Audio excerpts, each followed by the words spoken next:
So continuing on from Miyamoto Musashi's book, Book of Five Rings. So we're going to talk about now the Fire book, which I think most people will enjoy. So it's like it's about the importance of initiative. So when you think of fire, it's a lot of people look at it as very negative because we associate it with anger. But the way I see fire is just like passion and energy. And the way I view it is like it's just being able to take the initiative or action to start something. Like with a lot of things, for a lot of things to start, like the car and everything, like you need a combustion to occur. Otherwise it's not gonna run. And so I think what he emphasized on this is like he says something about that the warrior who strikes first often wins because they set the tone and control the pace of the encounter. So this can be applied in, I mean, this is like in boxing or whatever, whoever strikes first. But I think in the state of, I would say, calm, not emotional, but calm and composure will be the one who sets the tone of the entire battle. Because there's people that react very quick out of emotion. And I think those are the ones that would ideally lose. Like as in, the way I see it is like, if you're someone who is very reactive and angry and you're just striking like without aimlessly, then you won't be in the position of power. It's going to be the other person because they're controlling your emotional state. But if you can strike with, I would say with intention and action, with some initiative in a calm, composed state, then you have the most leverage essentially. So he says that when you decide to attack, keep calm and dash in quickly. Forestalling the enemy, you must always be able to make your body follow your spirit. So it says when you decide to attack, keep calm and dash in quickly. Not be emotional and reactive and dash aimlessly. So I guess like what he's trying to say here is like the initiative gives you the upper hand. In life and leadership, this translates into being more proactive rather than being reactive. So when you act decisively, you force other people to respond to you. And I guess the importance here is of being proactive and intentional and not just in a battle, but in any sort of competitive situation. Taking the first step allows you to dictate the terms of the encounter, whether it's business negotiation or anything. And I think I remember reading about something how with negotiations, the most effective thing is to be the first person to give the price. Because if you wait for the other person, say like we're going to sell like this book, let's just say this book, I'm going to give a crazy price. Let's just say we're negotiating and I'll put in the first person who puts a price is where everyone is going to start anchoring. So if I say this book is going to be sold for $500, it's ridiculous, but I'm just saying, let's just say signed by Chris Williamson. So I put $500. Now everyone is going to start anchoring to that price. So someone who's going to bid $550, someone else is going to try and bid $600. But if I waited for someone else to put the price and say they put $100, now everyone's going to anchor to that price. So some people are going to bid 150, 200. So the person who puts the price at the beginning is the one who has the most amount of leverage in that circumstance of negotiation. Because I used to think it was the opposite. But when I learned that, I'm like, no, it's actually the person who puts the price first that has the most power. And that goes into like any situation as well. When you give a point first or you give a certain viewpoint, that person is either forced to really prove you wrong and give you their rationale and opinion rather than, or they can support your idea and I mean, they're only forced to support your idea at that point, right? So I think at times, like instead of going to people with questions, like let's say there's a problem, but you need input from different people, you know, like let's say there's different stakeholders or different people that you need input from. Thinking about that problem and then having your own opinion on it and what you think is right or what you think the answer is to that. And going back to people with that answer, but with your rationale and understanding, it forces the other person to think your perspective. So you've given your perspective straight away, but it forces the other person to go, if they disagree with your understanding, they have to provide reasoning as to why, instead of just telling you, no, you're wrong. Because we're so quick to, like I said, to anchor ourselves to certain views, certain points straight away that if you want to get away from, like, if you don't want to anchor yourself to that, you have to actually provide why you're not anchoring, because you're sort of an outcast at that point as well. And not in a bad way, but no one wants to be the one that challenges people or says no or doesn't affirm someone's understanding, unless the understanding is completely wrong. What I'm trying to say is, if there's a problem, provide an answer that what you think the answer is and why you think that's the answer, and see what you hear back. Because that actually focuses you to think as well about, what am I trying to get out of this? Like, what does this mean for me? Like, why do I think this way? You know? But it also, like, the initiative part, like being proactive rather than reactive, is so important. I think a lot of people, it goes back to like, just go with the flow. That's a very reactive approach rather than navigating yourself through things, and being proactive in your approach. Sometimes showing that motivation, that will, that hunger, but in a calm, composed way, and being driven is so important, because people feed off that energy as well, believe it or not.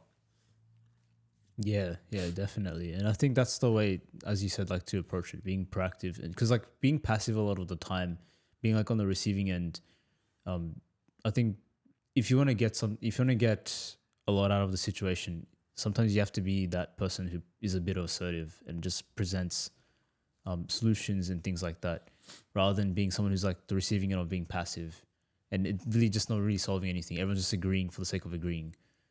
So it's like sometimes you just need to have that balance of like assertive and like sort of what do you call it? Assertive and submission.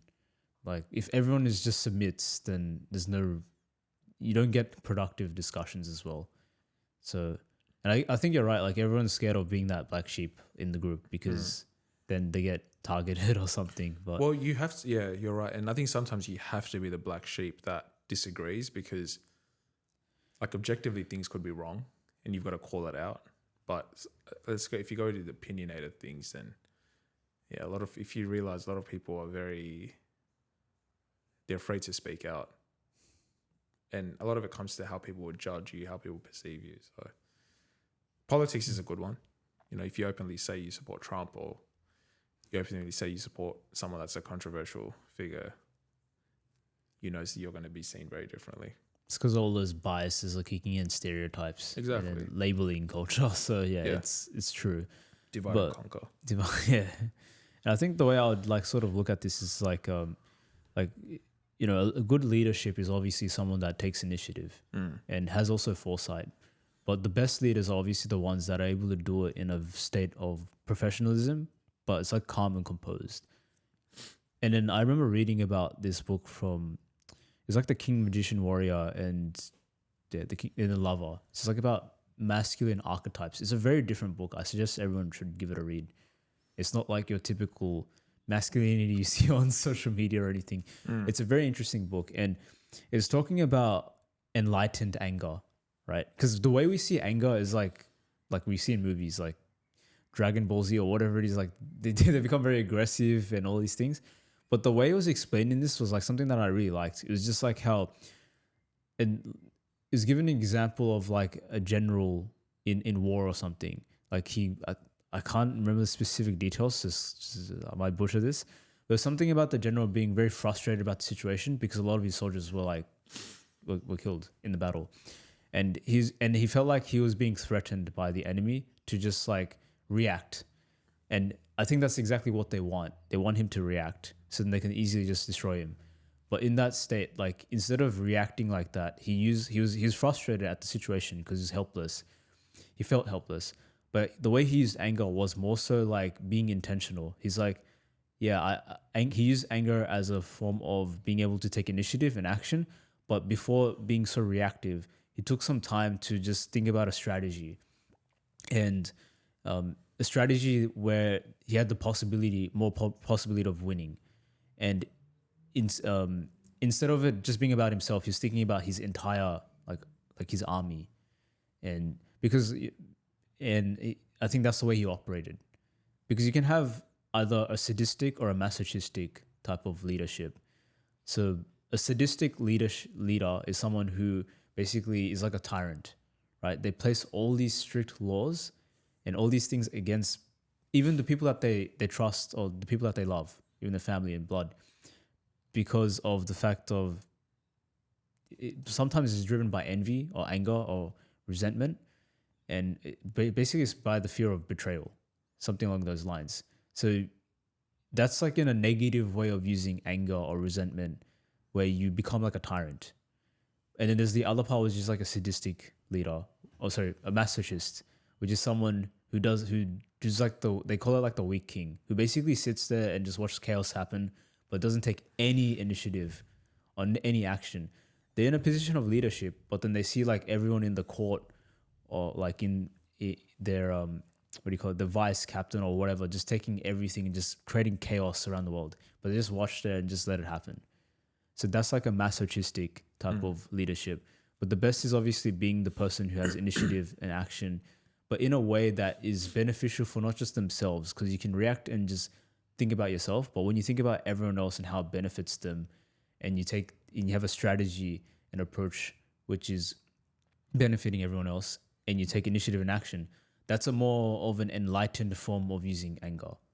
So it's not using it out of because you want it for yourself, you want to prove to your ego or something, but you're using it to take initiative because at the end of the day, anger gives you energy, but it's about how you disperse and use it. And it's giving an analogy of like you can sharpen it like the sword, and you can direct it with sharpen it like a katana or like the edge of a blade, and you can use it to strike more efficiently and effectively that benefits out of everyone. So it's something along those lines. But yeah. No, it's really interesting you say that. Like Hitler was a good example of that tyrant type of leadership, and if you want to call him a leader, more of a dictator. But yeah, like the way he operated was, at the start it worked, but there came a point where, and what I mean by it worked, he was able to conquer half of Europe and almost go into Britain. So I'm not condoning his actions in any way. I'm just saying that the way he went about the Blitzkrieg, the war, was it was effective, to the detriment of so many people. But he became such a sadistic psychopath at a point where he wouldn't allow his generals to make decisions without his approval. And the way his lifestyle ran was he would stay up all night and sleep during the day. And so if you've got your generals calling you during the day to know when to like coordinate things and you're asleep, you're not trusting your generals to do the thing. So you can't you're not an effective strategist, so worked out for the better. He's dead and the world's a better place, at least for now. But yeah, no, that's what I would think of when you said like that sadistic type of leader, the tyrant, because there's an example of that in modern history that we can refer to. Yeah, and there's like Genghis Khan and stuff as well, which ruled like in a very ruthless way. Very effective though, right? It did get him what his goal was, but yeah very, very at what cost? What cost, but part of his humanity maybe. But I think, it's just like distinguishing between that. And I feel like the way you can view this fire is just taking initiative and action, but obviously using the ground as like strategy and water for adaptability. Like when you fuse these things so far, like it makes you more of like an ideal type of leader and warrior, essentially, of what Miyamoto Musashi is trying to emphasize on. Interesting. Yeah. Yeah. So that's the Book of Fire. And I think just before I go into the next one, he says that the moment you act, you control your flow. You're no longer waiting for things to happen. You're making them happen. So say it again. Yeah. So the moment you act, you can control the flow. And it's like you are no longer waiting for things to happen. You're making them happen. Yeah. That's like what fire does. Yeah. It's a bit like creating your own fate. That's what you're responsible for, right? Interestingly said, yeah. Yeah, so that's the Book of Fire. Now, the fourth segment is Understanding Competitors, the Wind Book. So Musashi critiques other schools of thought, focusing on the importance of understanding your competitors' strategies to exploit their weaknesses. This is like quite a big thing in Sun Tzu, The Art of War. Talks about a lot about like these types of tactics and strategies of exploiting your enemy. And here he says that know your enemy, know his sword.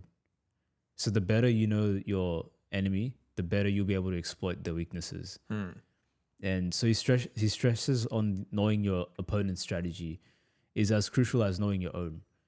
And in the modern context, this is like studying your competition. So in the business case, or even probably beyond business, just what other examples could there be? I can't really think of any, but for business, like understanding your competition and understanding the perspectives of those you're negotiating the terms with, especially. And by knowing what they value and knowing how they approach challenges, you can outmaneuver them. I mean, even in the case of like careers, like the better you know what the desires of the people who are higher up are, and if you can fulfill those, then you will eventually be able to be in the same room as them. So like, it's not exactly they're your enemies, but it's more so like they are your competitors in some sense, or like even your colleagues. So it puts you in a more higher position. It's almost like touching the power, the law. I think it's like the 48 laws of power. So if you know like what people's desires are and strategies and things like that, then you can maybe in this case it's not you're exploiting them. You're trying to be able to fulfill them to put you in a position of better position. Yeah, which is what human nature is about, right? Like you want to be, as harsh as it sounds, you want to be better than other people, and you want to be better than what you were as well. Just as important, but there is a level of competition amongst people, and it's healthy because it forces people to think and do better in their own way. You know, if everyone was the same and everyone accepted, like, you know, being average, for example, and there's nothing wrong with being average, but everyone wants to strive for better. That's the fundamental truth. That's how humans are wired. You know, anyone that says, "Oh, look, I'm okay with not competing with people," and blah, blah, blah. Obviously, don't make it unhealthy competition where, you know, you're figuring it out how to beat everyone one by one and be the king in some sort of alpha or whatever. But I think it's a good analogy Patrick Bet-David shares about Kobe Bryant. Like, I think he was like the 56th pick. So there were 55 better people than him, players, that were picked before him. And he studied them one by one and beat them one by one in the NBA and became one of the greatest players, you know? So like, you know, Michael Jordan, all these great athletes, there was a level of competitiveness that they possessed, and it was healthy in a way that helped them. That's why you know them. That's why they strive to be better. But for them, was it an ego thing? Probably was, but it was the innate thinking to just be the best at what they do. And I think everyone should strive to be the best at what they do, regardless of what industry where you are. You should always strive to be the best version of yourself, but be out there. Yeah. That's a really good example in the modern context, especially. And it's important. It's important, yeah. Understanding your competitors, and then you can be able to anticipate the moves and respond. And I think with Miyamoto Musashi, he had a lot of fights as well, one-on-ones. And the way I can't specifically remember the warrior he did battle against, but there was this warrior that was really well known in Japan at that time. And he used like a single katana. Like he used one sword way. And he was very like, he had a lot of honor, right? And so Miyamoto Musashi said, like they agreed on a time that they would meet for this one-on-one deal. And Miyamoto Musashi, what he did was he came to it a few minutes late. And he did it purposely fully because he knew that it would tick him off. Because he knew and studied his opponent. Like he knew his opponent from empathetically and what the mechanism, physical and mentally, basically. And so he knew that if he's a bit later, they'll throw him off because that guy fights with honor. So that's what he did. He arrived a few minutes late. And what he did was he used two swords, the two-wheeled, which wasn't really popular back then. And that threw off his enemies so much. Because one was he was already late, so he's already frustrated. And at the same time, that person has never witnessed two-wheeled, dual sword. Yeah, katana. So he was thrown off and he was able to actually defeat him. Like Miyamoto Musashi defeated him. And he was like one of the most well-known like Japanese like warriors of that time. But yeah, you could say like Miyamoto Musashi exploited his weaknesses, or he exploited his strategies of what is convention to be able to defeat his enemy. Yeah. Like he did a lot of unconventional things at the time to be able to defeat them. Some people might say, "Oh, it's cheating," but it's almost like there's no rules that say of how you should be able to. Yeah. I mean, like at the end of if we look at competition as well, like you've got to outsmart your competition, right? So whether it's business, whether it's corporate, whether it's war, whether it's thing, like you're competing. And so part of it, like at the end of the day, you've got to make money for your shareholders. You've got to act by the best interest in your customers, you've got people that you're employing. You know, if you think from a business perspective, if you're not out competing your competitors poach your good employees, your shareholders aren't making enough money, and your customers leave because you're not providing the best service to them. You know, like there's a lot of negatives to not competing and having that competitiveness in you. Then there are far more positives to that competitiveness, because if you strive to be better and you compete, you do better. That forces your competitor to also do better, which leads to better outcomes for people, right? Like if we think of like Samsung and Apple, for example, like the innovations of iPhones, like Android phones, etc., smartphones, you would think like it was competition that led to like all this innovation over time. Like imagine if Apple just existed for the sake of Apple and there was no other competition. Like Samsung weren't building good phones, Google weren't building good phones, all these other Huawei, like all these other good companies that weren't building good phones. Like Apple would just not care. They put out what is necessary in the market and that's it, you know. But it's because of that competition, people, they're forced to innovate, they're forced to think, they're forced to do better, and we reap the benefits of it as consumers at the end of the day, you know. Yeah, wow, that's a good perspective, to be honest, because like, yeah, without competition you wouldn't have innovation. It'd pretty much deplete, because there'll just be a monopoly and just acquire everything. Exactly. So no, I like that perspective. Nothing more dangerous than a monopoly. You know, like you can't monopolize things. If you think about the Australian market, our supermarkets are monopolized in a way. Coles and Woolworths share the majority of the market share, and they put the prices up. People can't do anything about it. They're still going to buy it. Airlines, same thing. You know, Qantas, it's Jetstar, which is part of Qantas. Then there's Virgin Australia. I think Regional X something happened to Rex. Or Rex does exist, I don't know. So not much competitiveness there. Then you look at banks. There's only 4 big banks that control about 95% of the money in Australia. So, you know, like I think Australia, like it just forces you to just rely. Power company is a big one too. Water company. Sydney Water's only one water company. Think about that. You know, they can charge whatever the hell they want. They can make billions of dollars in profit. There's nothing you can do about it because there's no competition. They're not forced to innovate. They're not forced to compete. That's the problem. Yeah, wow, that's a really good perspective when you zoom out and look at it from that perspective. Yeah. They're basically people that can set whatever price they want. They can, yeah, and they will, and people will pay it, because if you don't pay it, your water gets shut off. Your water gets shut off, you can't survive. Yeah, it's a big problem in this country. I will say that. There's a guy, Chris Kohler. He's one of those guys on TikTok, and he's like a news reporter, but he makes these skits on YouTube and Instagram and TikTok, and it's so interesting. Like, it makes a lot of sense. There's someone I saw on LinkedIn that made one on the Australian housing market, and it was like, it's so interesting. It's like you can't get rid of negative gearing because that pushes the prices down. If the prices of houses go down, your investors are going to be peed off, and if the prices of houses go down, banks will lose money because they're leveraged, like they've loaned out against the property value. Property value drops. People can't repay the loans, could go into default. Banks lose money, and times that by 10,000, big problem.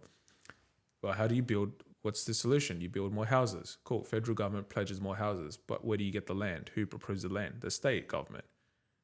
The state government hasn't approving enough land resources to build houses on. So how do you build houses?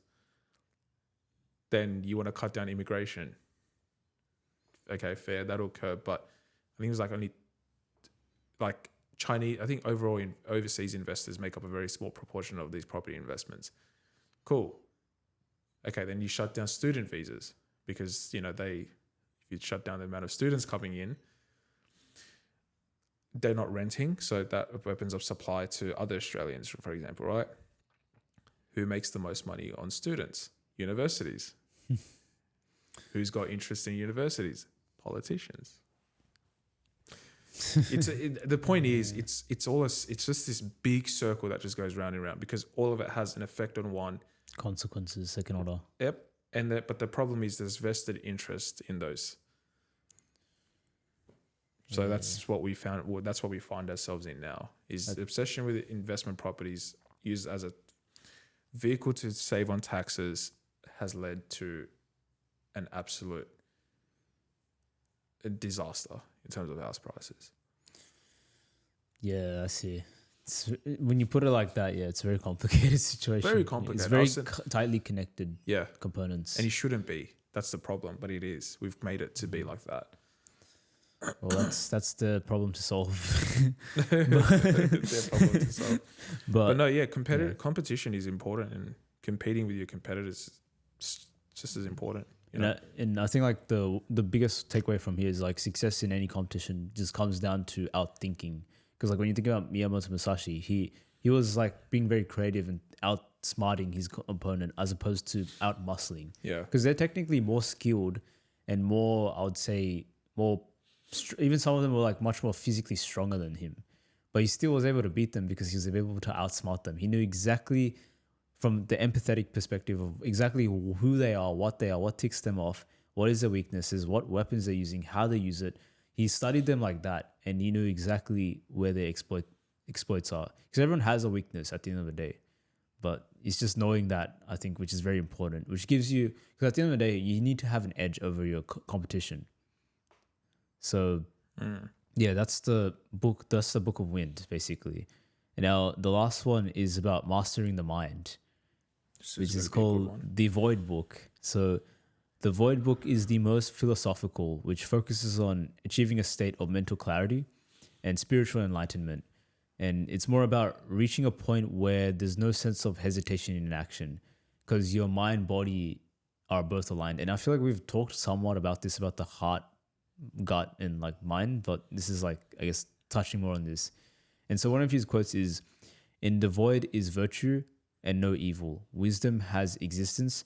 Principle has existence. The way has existence. Spirit is nothingness." It's a bit of a complex one to really grasp. I get that. So wisdom has existence. Principle, the way has existence. Is nothingness. Yeah, let me break it down. Digest that. So Musashi basically touches on this Zen concept of emptiness, or it's called sunyata. And it's the idea of freeing oneself from distraction, doubts, or attachment to outcomes. So it sort of like touches a bit on like Buddha's understanding of reaching, I think it was called, it's not exactly you reach nirvana, you reach that after, right? But it's you reach the point of where you're just completely spiritually enlightened, that you have no desires. So I guess like what he's trying to say here is like this state of nothingness is the ultimate goal, because it allows you to be pure and make unhesitating action. I find that interesting because sunyata, there's a concept in Hinduism known as sannyasi. It's quite similar to that, I feel. You sort of revoke all attachments, and it's something you do towards the end of your life. Like you revoke all attachments, or like you free yourself.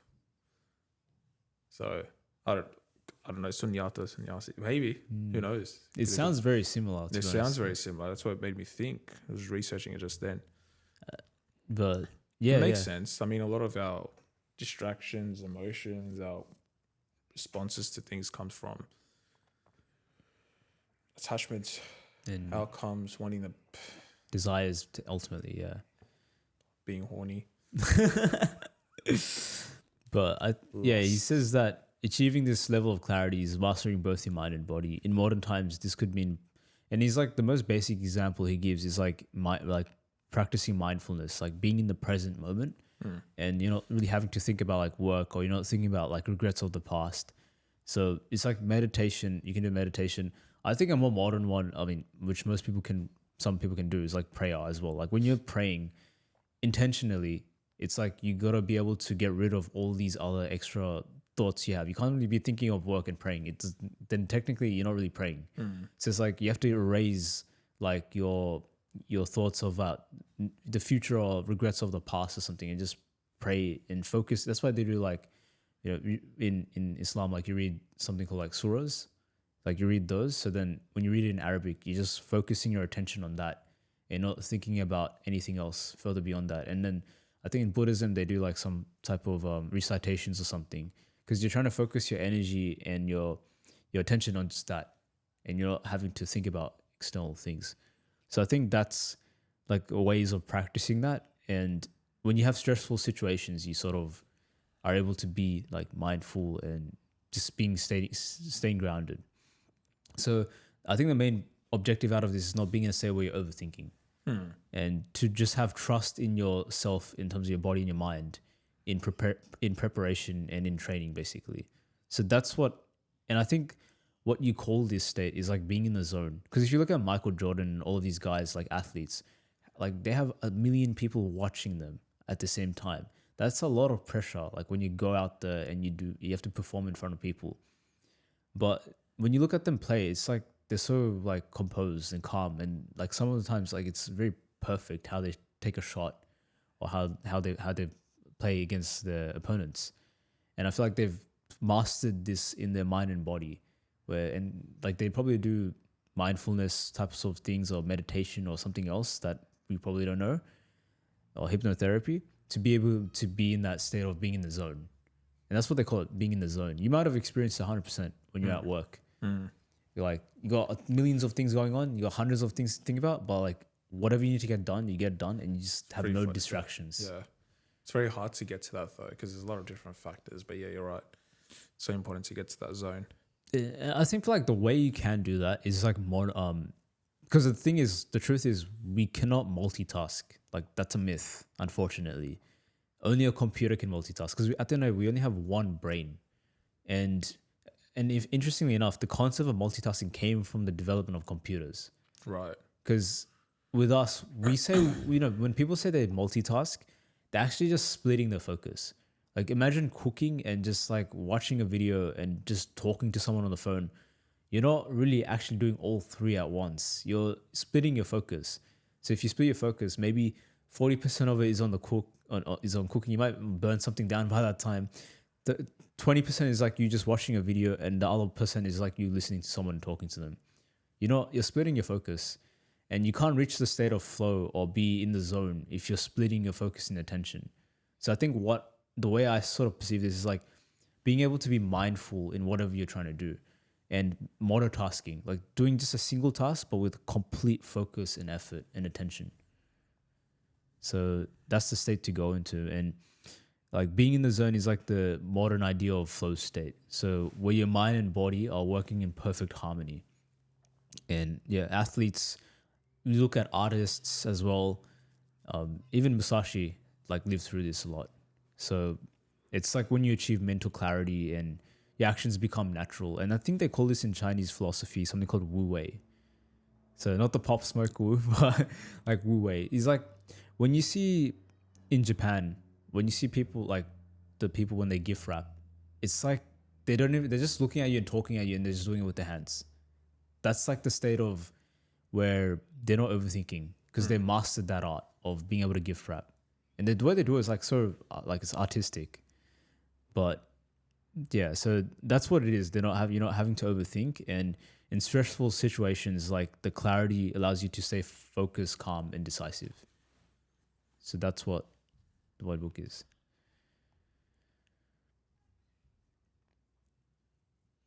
So I guess that's all the Book of Five Rings. So that's so I guess we just concluded. And so the first part was the ground book, having the clear intention. The second part was water, being adaptable. And the third was fire, which was about having initiative. And the fourth was wind, which is about understanding competition. And the last one was the void book, which is mastering yourself to the point that you have mental clarity. And I'm just going to end it with one of his quotes, which was that today is victory over yourself of yesterday. Tomorrow is your victory over lesser men. So pretty powerful. Yeah. I don't know how to break that down. Today is victory over yourself of yesterday. Tomorrow is your victory over lesser men. So it's today you've conquered yourself, you've better become a better version of yourself than you were yesterday. Well, today is victory over And his- tomorrow is your victory over lesser men. So continuously doing that, you'll become better than other people. Yeah. I think that's the way to interpret it. That's how I interpret it. Pretty So powerful. if you started today, then you have less and less competition over yourself and other people Yep. as you keep progressively improving. Whilst improving yourself. Yeah. Yeah. So yeah, I think it's quite in depth. Covered a lot of things. Very easy to remember as well. Yeah, good book as well. Really well spoken about. Some really interesting things. Learned a lot today. Like, again, a lot of it applicable to life in different ways. So I think the biggest thing to take away from all of these things that you watch is just like, what behavior are you going to change? Like, that's the thing that I do nowadays. I'm just like, after reading this book, what behavior am I going to actually change? Or what did I learn to change my behavior? And what do I expect to see? Because you can always watch and read things, but if you've had nothing change, then it's almost like you wasted your time. So I think that's the way I sort of take it more practical. Like, after reading and learning about this, what behaviors should I change and what could I expect? And just going from there. So, no, well said. yeah. We'll wrap up there. Thanks for your time, dude. Really well said. A lot more things to come ahead, exciting things, but thanks for your time. We appreciate it. Thanks, Shiv. Thanks, everyone. See you guys on the next one. Thank you. And please like and subscribe to this video and follow us on any socials or streaming services you might be listening on. Yeah, would appreciate it. Very much. Thank you.